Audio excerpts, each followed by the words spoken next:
Então, pessoal, como é que a gente pode ver, né, como é que o Enem pode cobrar para a gente a questão dos pardais, que são os radares eletrônicos, que a gente tanto está acostumado a ver? Né? Sempre que a gente estiver falando disso, a gente tem algumas possibilidades de ser abordado. Normalmente é uma questão de movimento relativo, né, entre o móvel, o nosso carro, com o radar, que ele vai medir essa velocidade. Às vezes é um problema que envolve a questão vetorial, né, das velocidades, ou pode ser às vezes uma simples questão de você calcular o limite de velocidade. O que é importante você lembrar? Quando a gente fala uma questão de radar eletrônico, uma questão de pardal, a posição ela influencia, né? De modo que o nosso pardal, o nosso radar, ele pode estar colocado em posições em ângulos diferentes, isso influencia na marcação. Essa questão de influenciar na marcação é uma coisa que a gente tem que levar em consideração, né? Por conta da margem de erro. A gente não pode ter um pardal marcando com uma margem de erro muito grande, porque aí o efeito dele, que é coibir um certo limite, não vai funcionar, certo?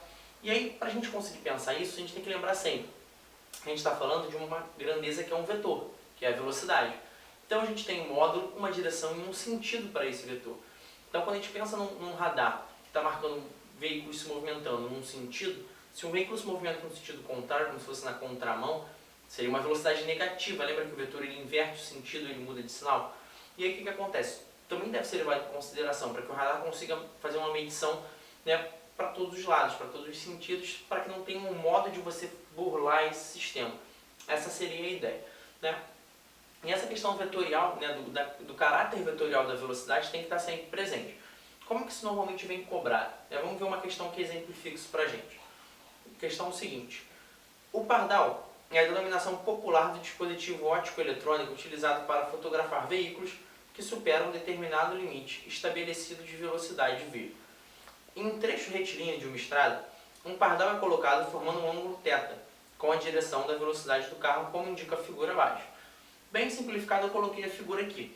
Aqui está a nossa direção V, que é o que o pardal tenta medir, e aqui está a velocidade do carro, que eu chamei por VC.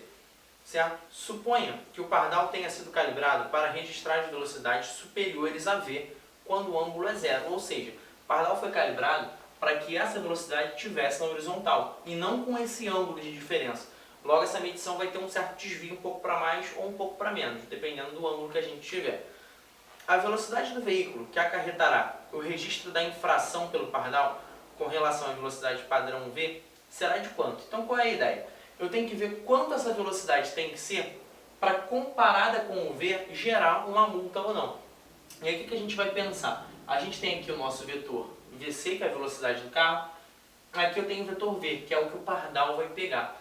É uma situação bem semelhante a uma decomposição de vetores. Como se esse fosse o meu vetor principal, essa fosse a componente horizontal, eu ainda poderia pegar aqui, se eu quisesse, uma componente vertical do meu vetor. Certo? Então, pensando ainda na componente, o que a gente vai fazer? Aqui, esse meu vetor V, esse meu vetor VC, ele forma uma espécie de um triângulo, se a gente pensar nessa questão da componente vertical dessa parte que eu posso transferir ela para cá. E aí, obviamente, o que a gente vai usar? Aquela questão de decomposição do seno e do cosseno. Lembrando que o meu V, que é essa minha velocidade aqui, ela é igual à velocidade do carro multiplicada pelo cosseno. Então, o que a gente vai querer descobrir? Justamente esse VC, que é a velocidade do carro, que é o que interessa para a gente, certo? E essa velocidade do carro colocada em evidência, é só você pegar o cosseno, passar ele para baixo dividindo.